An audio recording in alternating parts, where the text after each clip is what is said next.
Hi guys, the liberal conservative here, back again with another video. So today I want to talk about something I have been avoiding, but I have come to the point where I can't ignore it anymore. There is something off about JD Vance. I don't know what it is. I can't point my finger to exactly what it is, but there's something about him that doesn't sit right with me. And before anyone jumps down my throat, no, this isn't a hit piece. This isn't a cancel JD Vance video. This is just an observation, a pattern, a vibe. Because the more you listen to him, the more you watch his rise, the more you go back and compare old JD Vance to current JD Vance, something doesn't quite line up. And I think a lot of people feel it, even if they can't put it into words. Now, let's rewind for a second. JD Vance first came onto the national scene as the author of Hillbilly Elegy. At the time, he was framed as this voice of the forgotten working class. Appalachia, Rust Belt America, poor white families, broken systems. And to be fair, that part was compelling. I will admit that. He talked about addiction, family instability, generational trauma, the feeling of being left behind while the rest of the country moved on.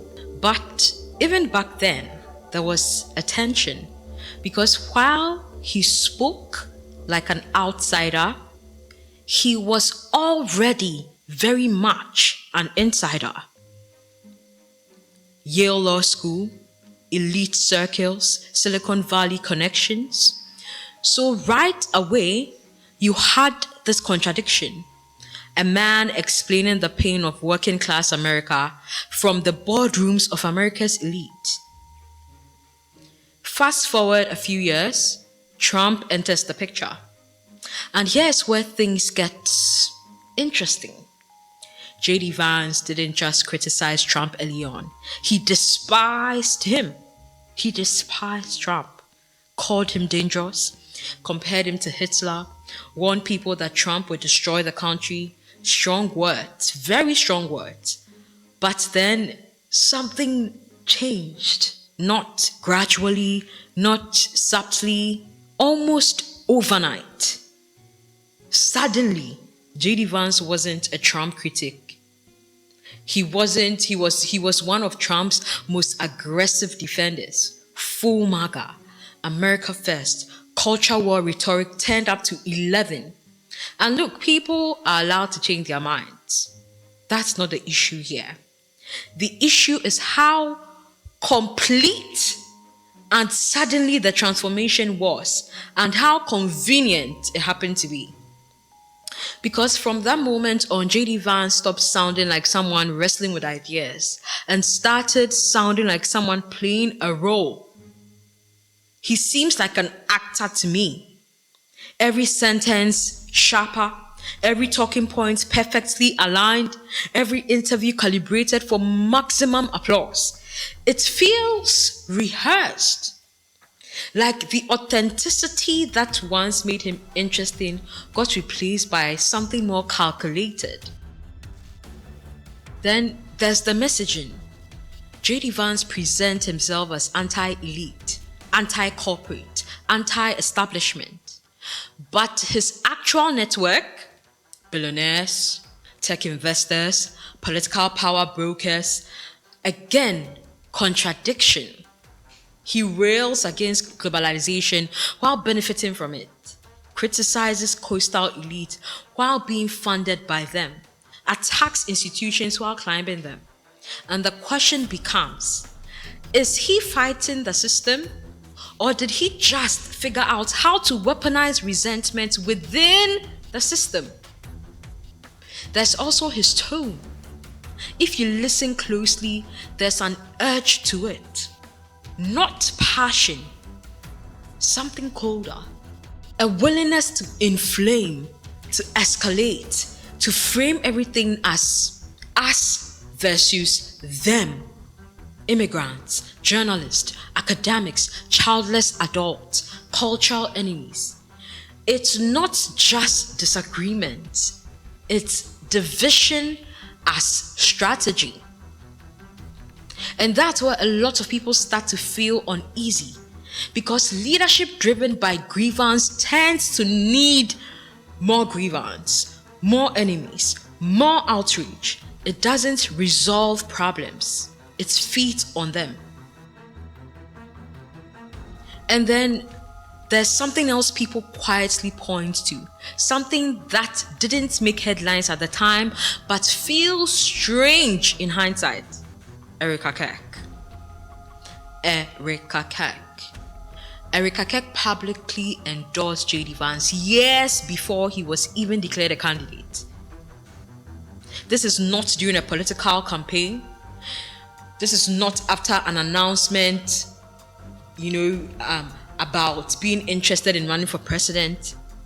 She just got up and endorsed him 3 years before, a whole 3 years before, when JD Vance has been vice president for less than a year.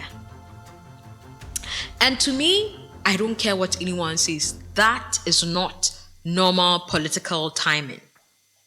Now, to be clear, endorsements aren't illegal.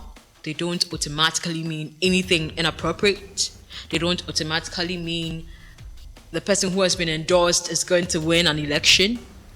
But people like me noticed, because it felt premature, almost like the outcome was already assumed. I mean, give the man time to show us what he's about. He's just a year into serving the nation, right?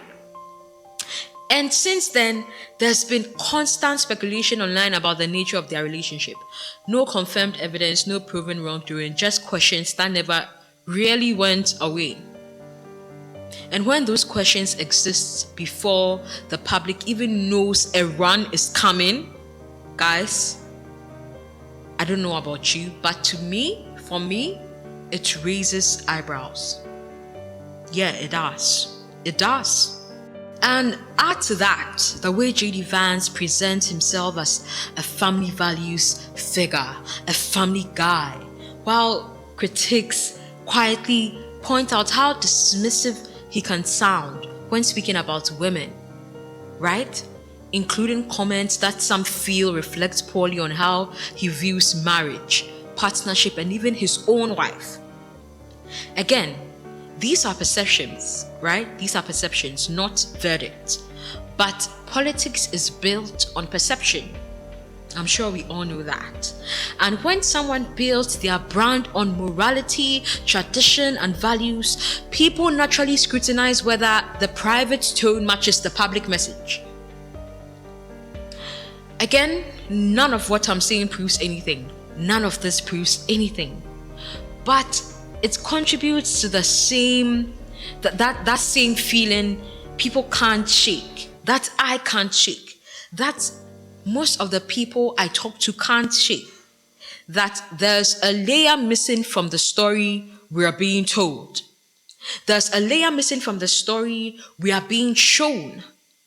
There's a layer missing from the story that is being read to us, right? There's a layer missing from his story.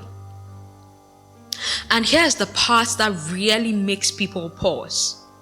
Here's the part that really makes me pause. JD Vance is smart. Very smart. Which means this isn't accidental. This can't be accidental. The contradictions, the pivot, the rhetoric, they feel intentional. Like someone who studied the system, understood the anger, and learned exactly how to channel it into power. Someone who studied grifting. Someone who studied pretending. An actor. Just like people accuse Erika Kirk of being a bad one at that. And let me be clear here. That does not make him evil, but it does make him unpredictable. Very unpredictable. Very unpredictable. Very, very unpredictable. So when people say there's something off about JD Vance, they are not saying they disagree with every policy position. They are saying the story doesn't quite add up. The man who warned about demagogues became one, right? The critic of elite capture joined it. The voice of the forgotten now speaks for the powerful. The irony, the irony, the irony. And that gap between the message and the reality is where discomfort lies. It's where discomfort lies. It is where discomfort lives. History shows us this lesson over and over again. The most dangerous politicians aren't always the loudest. They are the ones who can wear multiple masks and switch them depending on the audience. So whether you support JD Vance or not, whether you support MAGA or not, whether you support the Republican Party or not, whether you're a conservative, liberal, or somewhere in between, it's worth asking, who is he really speaking for? Who is JD Vance really? And what happens when the performance stops being enough? What happens when his performance actually takes him to the number one position of power in the United States of America?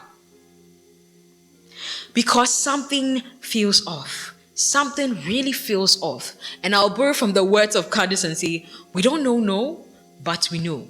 I don't even want to start talking about how evil his eyes look sometimes. Let me not even touch on that, because people would argue that that is not a justifiable stance, or that is not a justifiable reason. So I've given you my pointers, right? Something feels off, and ignoring that feeling has never worked out well for anyone. Never, guys, never. What else can we do? He's already vice president. We wait to see. Hopefully, God gives us life so we can see the outcome of all this. Guys, that's all for today's video. What do you think of JD Vance? Is there anything I am missing? Feel free to share your thoughts in the comments, but please be respectful in the comments regardless of which side of the aisle you're on. Until the next video, it's bye for now.